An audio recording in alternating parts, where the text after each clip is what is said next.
All right, everybody, welcome back to the next episode of the Vets and Real Estate Podcast. I am joined by a pilot of the coolest aircraft that's ever been created, now turned real estate professional.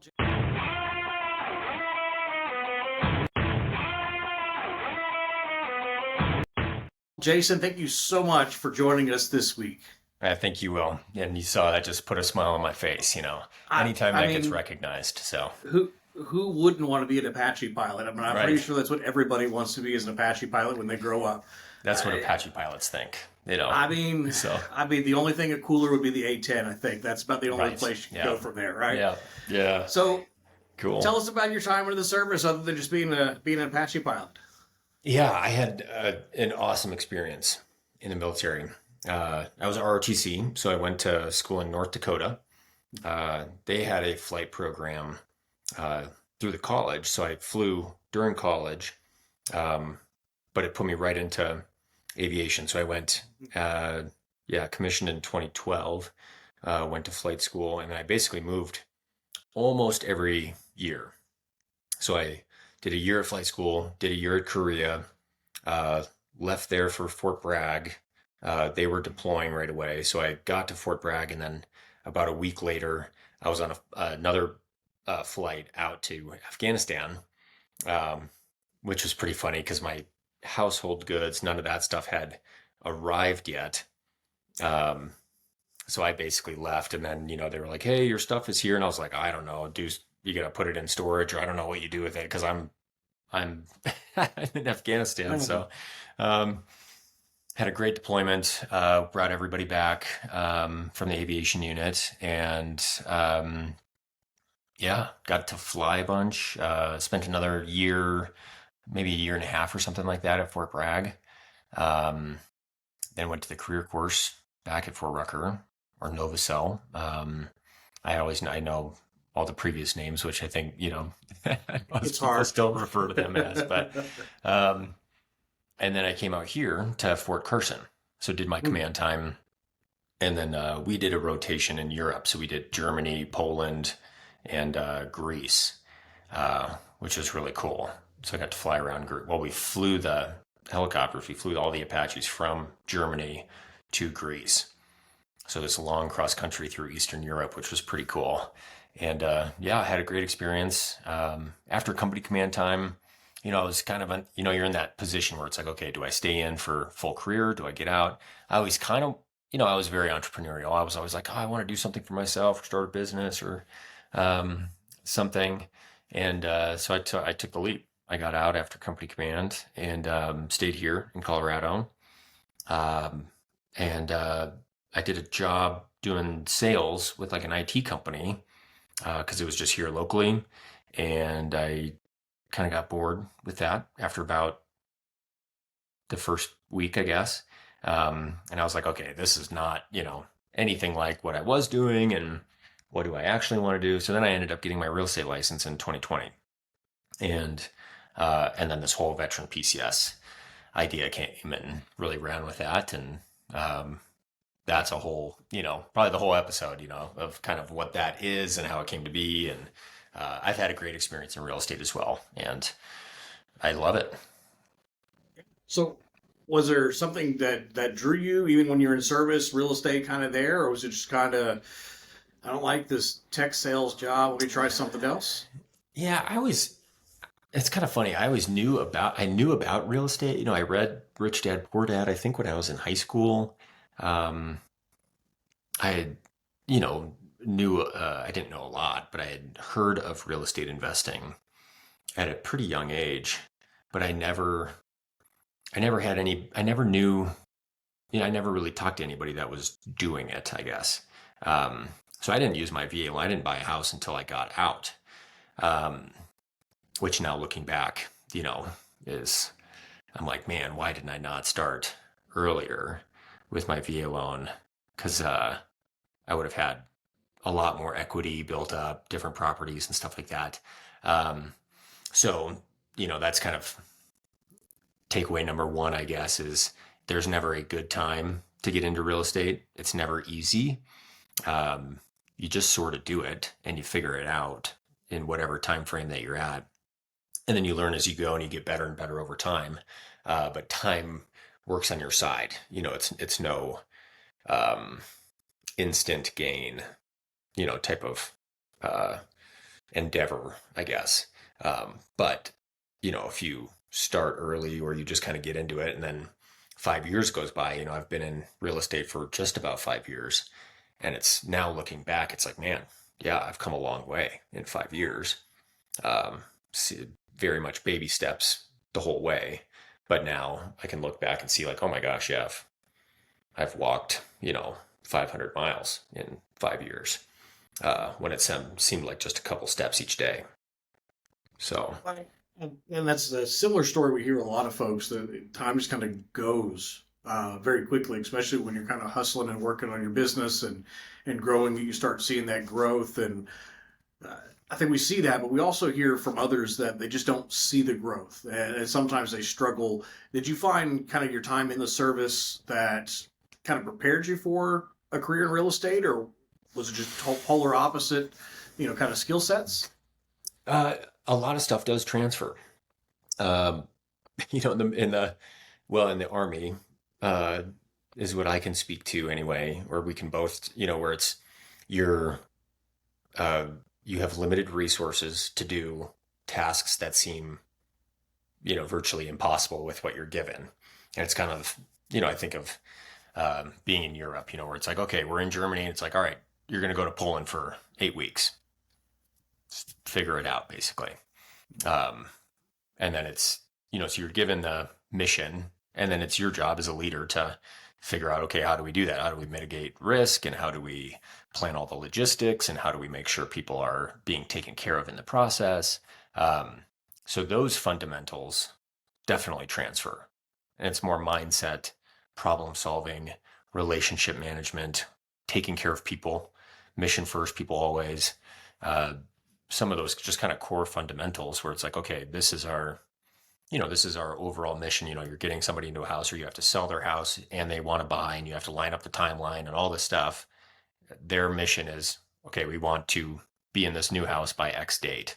And then you're back planning everything and sorting all the details out and figuring out the logistics. And um, that side is fun. So that side, a lot carried over from the military. And I think people will experience that, when they have somebody where they're coming from overseas and they are stopping at their family's, place and wherever, and then they're coming to, their next duty station wherever they're buying a house, or whoever's listening to this. So you're kind of planning around their whole timeline and figuring out, okay, how do we get, the mission accomplished on time, on target, taking care of them, taking stress off their plate, knowing what they're going through, speaking all the same language and knowing the acronyms and orders process, and what benefits they do qualify for. So, um, yeah, so I think it is a great career, but it is not an easy one by any means. I could certainly see that. As you were kind of making that transition, was there anything that just kind of shocked you as you started, going through the courses, starting to build that business? Was there anything that you just didn't expect, or was kind of a, oh wow, if I'd have known this, maybe I'd have acted a little different or handled things a little bit different, especially in that first Um, year or so? yeah, that's a good question. Interviewing with a lot of brokerages is important. And I was thankful to, the brokerage that I started with had a great, experienced broker who was really good at, answering questions and being available, um, but also let me build my own thing and have my own brand. And I think uh, now when I talk to people that want to get into real estate, that's kind of one of my first messages, I guess, is, uh, if you join a brokerage, or you kind of fall under a team or something like that where you are part of somebody else's brand and somebody else's business, and your entire email is the brokerage email that you're given. I've seen a lot of agents where they kind of build everything on systems that they don't own, emails that they don't own, CRMs that they don't own.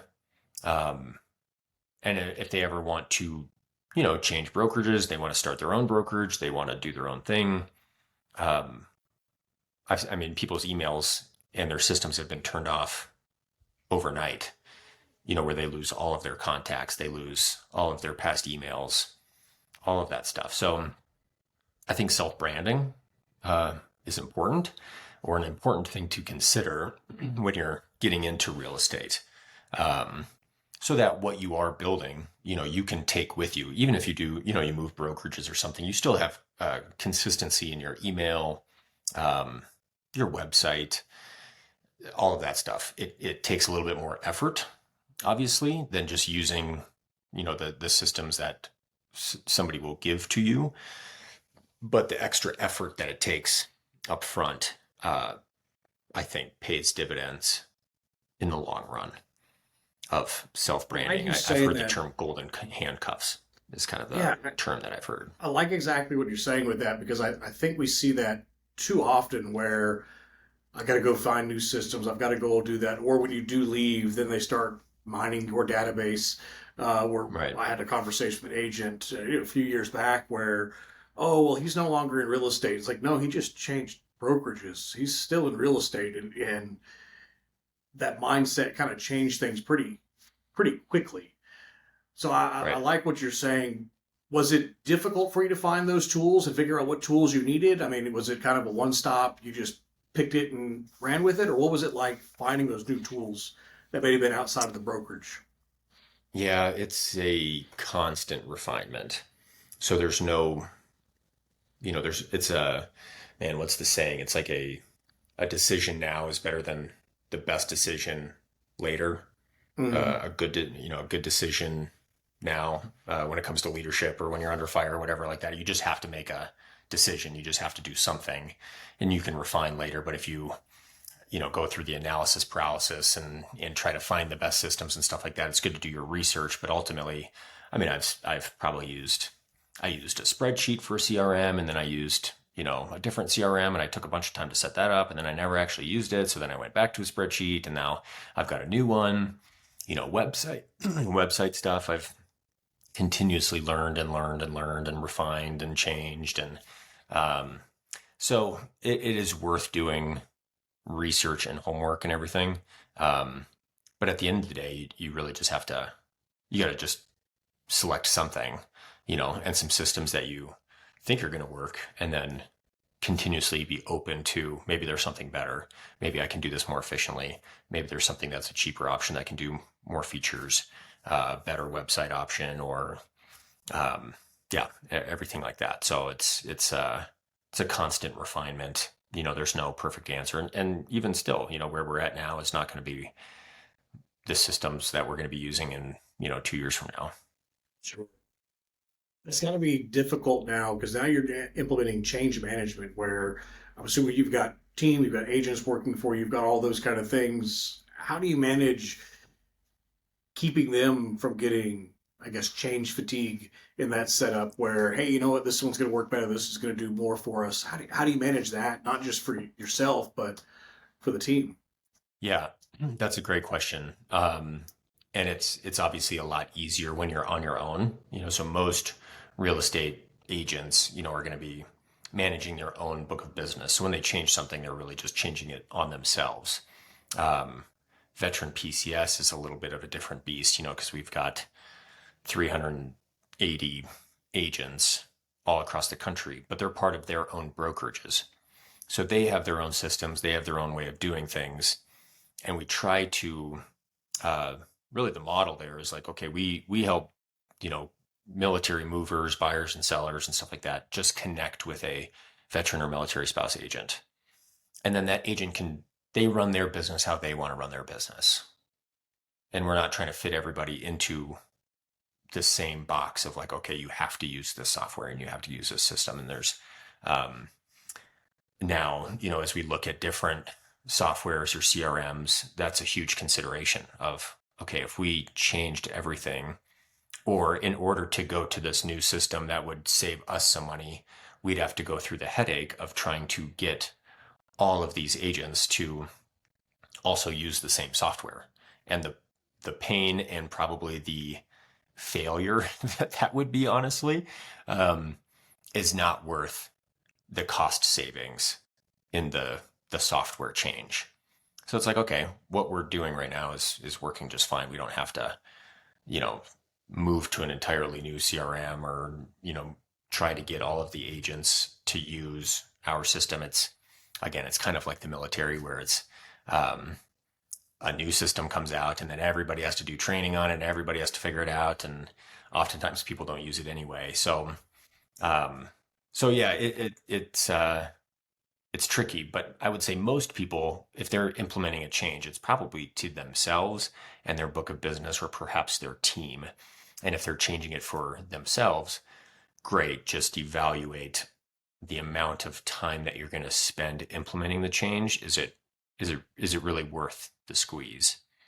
Um, and if you're changing it for an entire team, you got to probably 10x that uh, pain of change, that transition. And maybe it does make sense. But carving out time as a leader to make sure that, okay, I've got, time and place to train people and I'm going to do it the right way. I'm not just going to slap it on people and hope that they just figure it out themselves and really managing that transition. So, how about the transition for you? I'm assuming you started off selling homes just like every other realtor there is in America, and then you transitioned into the veteran PCS. I'm assuming that's correct. It's not exactly. I got my Okay. license and then I I kind of thought about this veteran PCS idea a few weeks after I got my license.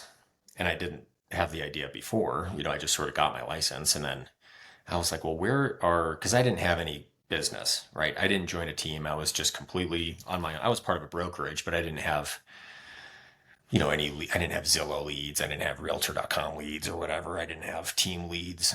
I was responsible for just getting my own business, which is what I chose.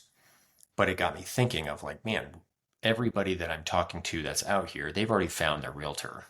And where do people even go once they get orders? Because you get orders 3, 5, 6, 9, 12 months before you arrive there. So where do people even go? There's got to be some website that just already has veterans and military spouses that are agents.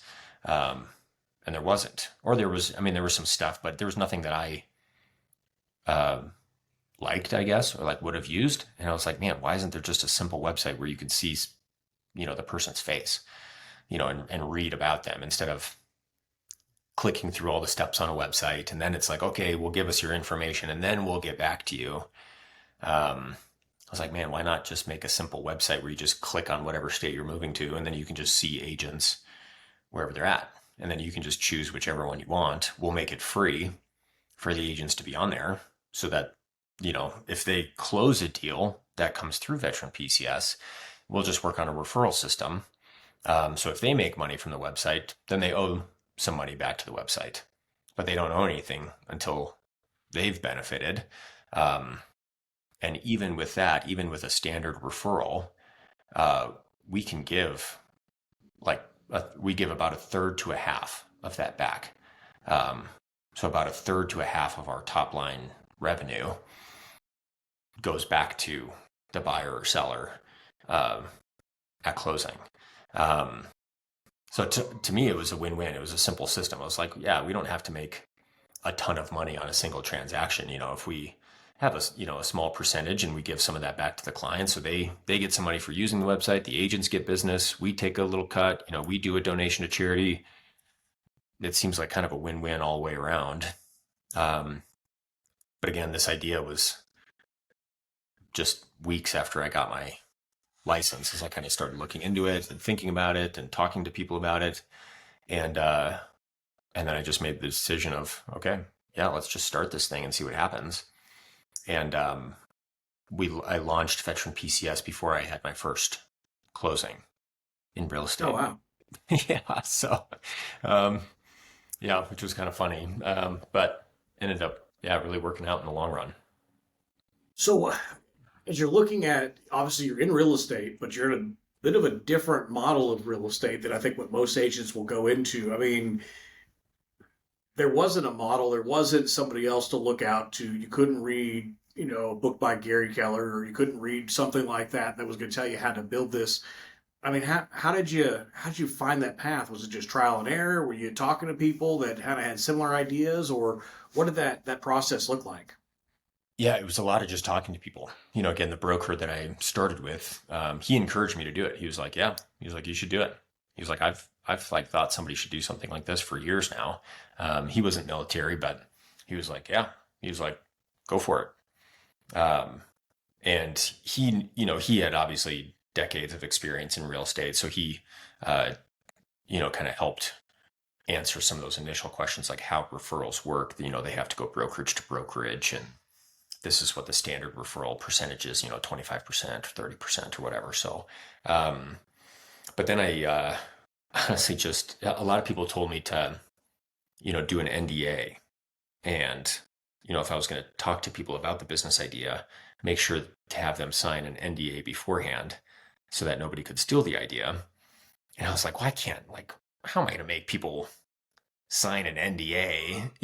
I'm just gonna. So I was like, I don't know. I mean, hopefully nobody steals the idea, but so I just posted on Facebook and Instagram and stuff and was like, hey, I'm kind of thinking about, putting together a website like this. Does anybody think that would be a good idea? And does anybody know a veteran or military spouses that are in real estate? And and then, there's maybe 20 comments and people had recommended people. So then I would call them and I would kind of pitch them the idea. And they were like, yeah, I mean, yeah, it sounds really cool. Like I've never been a part of a program where it's free and you only owe, a commission referral. Usually it's, you have to pay up front and there's joining fees and there's monthly fees and, all this stuff. So it was encouraging as I talked to more and more people when they were like, yeah, this is a great idea. And then talking through the website side, we found one kind of website developer at first, and then after it was built and made, then it kind of transitioned. I used kind of the not offshore, but outsourcing, I guess, like the CRM development um, overseas, basically, because it was just who I was recommended to, and then that went terribly. And then I found a local person who had worked with brokerages before on developing the CRM. So I spent a bunch of money that went nowhere at first, and then had to spend more money on a new guy. Um, so it was obviously a huge learning process and changing things along the way. But yeah, I just talked to a lot of people and I would get encouraging feedback.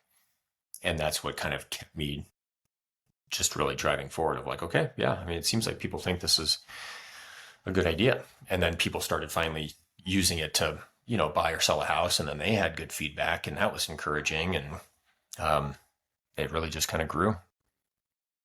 So you were literally 2 years ago, or from the time you got this started, 2 years ago, commanding a unit to now owning a business that you're figuring your way out to build. I mean, that's a wild to think about. You were in a uniform just a few years beforehand, and now vastly different. I mean, does that still kind of does that still kind of weigh on you? Is there a little bit of imposter syndrome? I mean, those are two completely different lifestyles.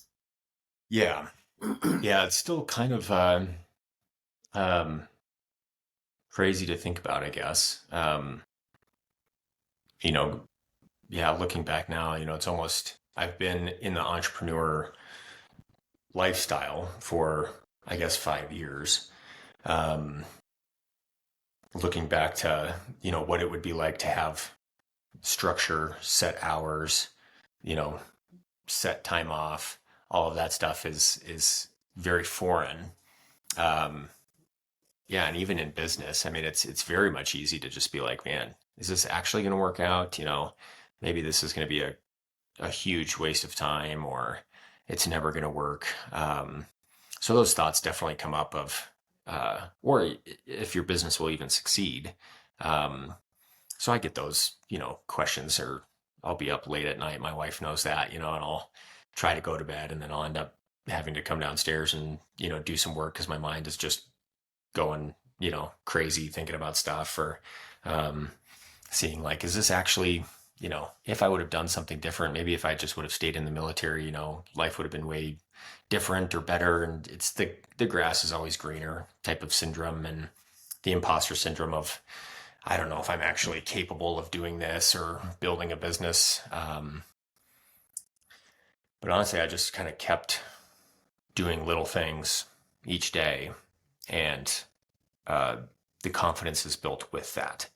Um, to now, after several years of doing it, um, now I can see, more clearly a vision that's attainable and where we can get to, and how we can serve more and more people or give more and more money back. Um, but yeah, it was very daunting at first. Um, of, do I have what it takes to even run a company? Um, is it going to, totally fail or just get pulled like right out under my feet? But at the end of the day, so can a job. So you can spend your life building a career at a company and then get laid off. So it's, that threat is kind of everywhere. So, I mean, how did that transition go then? You know, both family life as well. So you went from Army, first 15th getting paid, suddenly commission only, kind of things. I know with my spouse, when we talked about it, she was like, "Wait, you don't get a regular paycheck? How does this work? How did that conversation go? I guess with your family as well." Yeah. I mean, um, I was single, when I got out of the Mm, military, and I hadn't gotten married. I didn't have any kids. Now I'm married, and we've got our first little boy who's 9 weeks old. So he's just over two mm. months old. So it's very different now, um, that lifestyle. But at the time, it was just me. I was the only one that, was at risk, so to speak. But I also I worked a job that like sales job. I was uh, bored of it, like I said. But I kept working it for 2 years.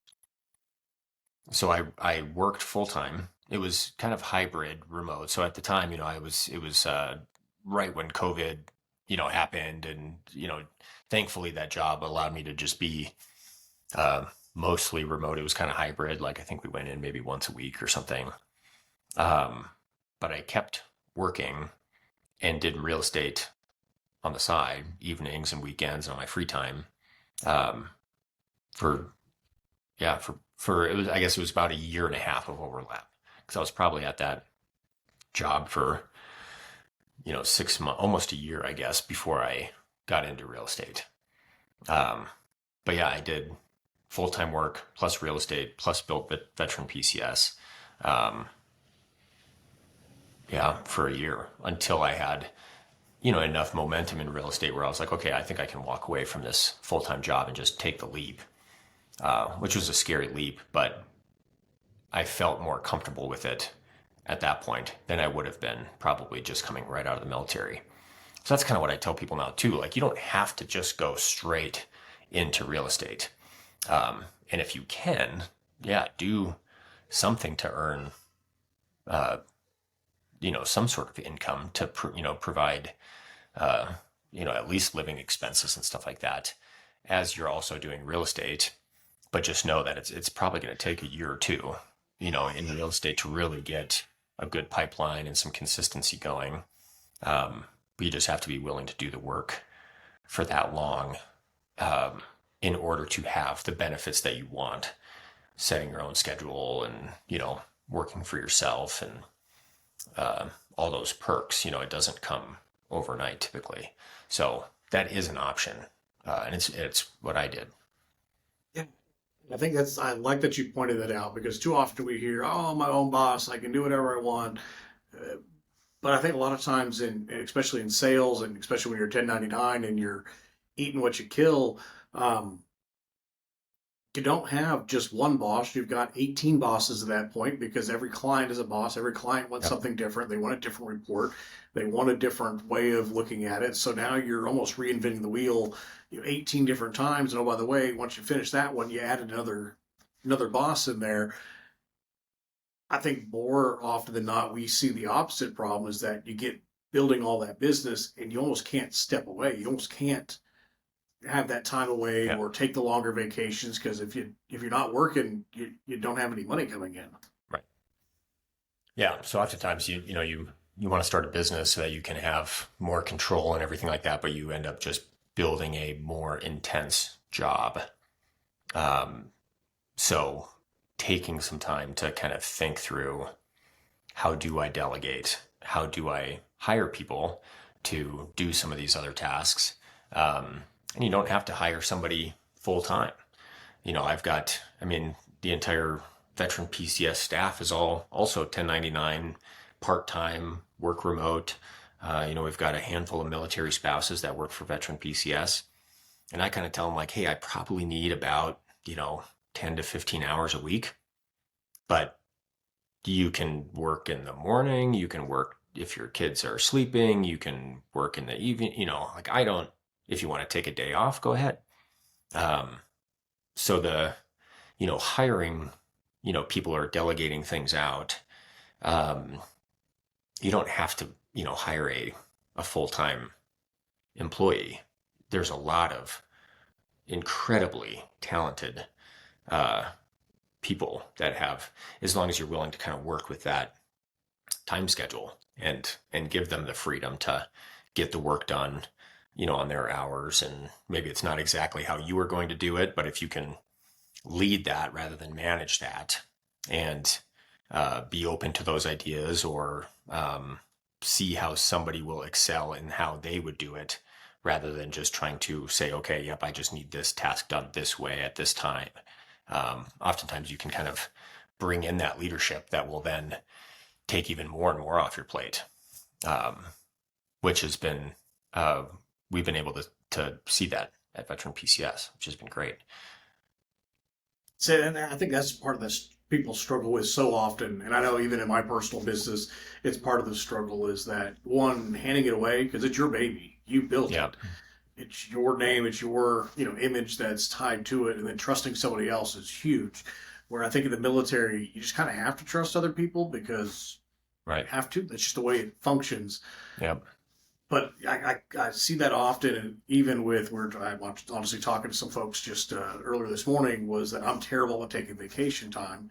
And a lot of it, as soon as I take vacation time, the phone comes out. I'm on the phone, turn attending whatever is going on because you almost can't step away, and it's a nice transition when you finally can step away.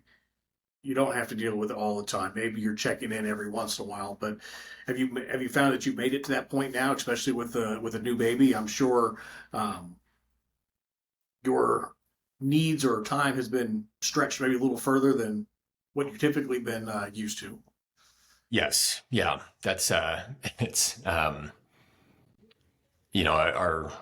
son, it's almost like another 40-hour a week, and my wife and I, we were just kind of talking about that, where it's, if we're both working full time, and then you add in kind of two more full-time job, and figuring that out, um, is, is definitely kind of a learn as you go, type of act, and, uh, having to have, the grace, and I've had to slow down, and just kind of realize, like, okay, yeah, things are, maybe going to take a little bit longer, or I'm not going to be able to do quite as many calls in one day, or, and that's okay. I don't have to grind for, 12 hours every day, and I can, uh, take some time and, you know, uh, focus on the important things, in work and in life, and trust that,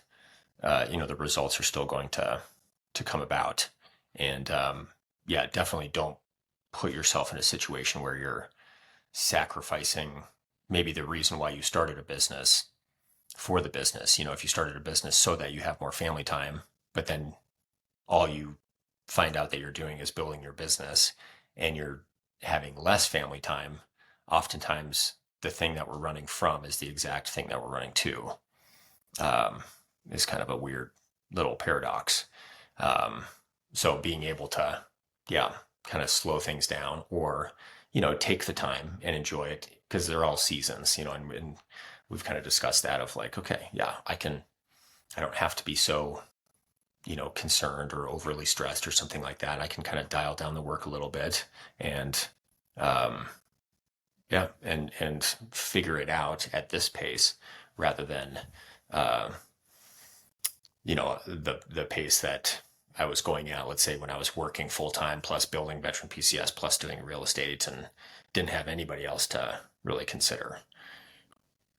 Yeah, no, and I'll definitely agree with you. I think that's one of the reasons why I feel blessed with my wife is that she's one to very quickly tell me, "Hey, you're not doing this. You got out of the army because you wanted a family. You got out of the army because you wanted to be able to do other things." And then I was in a role where I was traveling almost 90% of the time. We had a kid coming, and she's like, "You're not going to be happy. You need to find a new job." So, ouch. Um, but it was very quickly again. You find yourself running again. Exactly that paradox. You're running Yeah. towards the things you're trying to get away from. Yeah. So, where do you see veteran PCS going? What are you hoping to see over the next handful of years? Yeah, that's a great question. We keep just growing at doing the little basic things that we started off doing. Um, so we keep, now we're finding more and more charities to support and donate to, continuing to grow the amount of people that know about veteran PCS, that use veteran PCS, still trying to keep it in that realm of, okay, we are a business, we do have to make money and we have to grow in order to keep growing and all that stuff. But how do we do it without continuing to increase costs on the agents or on the people, or how do we keep it, a small business feel while continuing to grow. Yeah. Um, so yeah, I mean, ultimately, if we should help probably close to 200 people close on homes this year Mm. through the website. We've gotten up to about 100 to 150 people a month signing up with an agent. Some of those are closing next year, or they're quite a ways out and all that stuff. But um, I mean, one of our big goals, the next goal would be like, can we give $1 million away in 1 year? We've given away a little over $400,000 total in the last 5 years, 4 years, I guess, 4.5. Um, but if we get up to, we're helping, 1,000 people a year close on homes, we'll have given back over $1 million in 1 year. Um, so that's, it's not really changing a lot or doing anything different. It's, the same things, the personal touch, it's, if you call the number on veteran PCS, it's one of us that answers. It's a real person. There's no call system. We're not going to have any sort of AI chat bots or, stuff it's like, let's just keep hiring just real people, real veterans and military spouses and people that have been in the military that get it, they understand it, continuing to benefit the agents as much as we can, getting education out there and really just seeing it grow. And ultimately helping more and more people, giving more money back, donating more to charity, but not really changing any of the fundamentals that we started with, um, which is, uh, yeah, just kind of a core thing to us of, we got started to just benefit the military community, not try to be this big giant profit machine. And veteran PCS, I can make a very good income, as we do more and more and more deals. Um, but continuing to have generosity and, putting others first, the clients first and the agents and trying to support them, while also just growing the platform, um, and just keeping it simple, sticking to the basics. Jason, that is amazing. I was definitely looking forward to seeing how you grow and how your business grows. Definitely exciting stuff. If anybody was watching wanted to reach out, how did they find you? Yeah, veteranpcs.com is the website. So you can visit there. You can see kind of everything. You can, browse the states. We're on social media. It's just at veteran PCS. Pretty much anywhere you look, Facebook, get Instagram, and we've got some YouTube stuff. I'll give you my email and stuff. It's just mine is janderson at veteranpcs.com or info at veteranpcs.com. I watch that one. I respond to emails. So yeah, you can find us there. LinkedIn, I can give you that profile too. It's also at veteran PCS. So should be pretty easy to find us. And the website has all of the information. So just veteranpcs.com for that. Well, Jason, thank you so much for your time. Thank you so much for sharing your journey, and hopefully it helps somebody out as they watch this. For those that are watching, if you found value in this one, give us a like, give us a subscribe, share it to somebody that definitely would find value in this. Definitely a unique way of doing real estate, and hopefully they found value. So, Jason, thank you again so much for your time. Yeah, thank you, Will.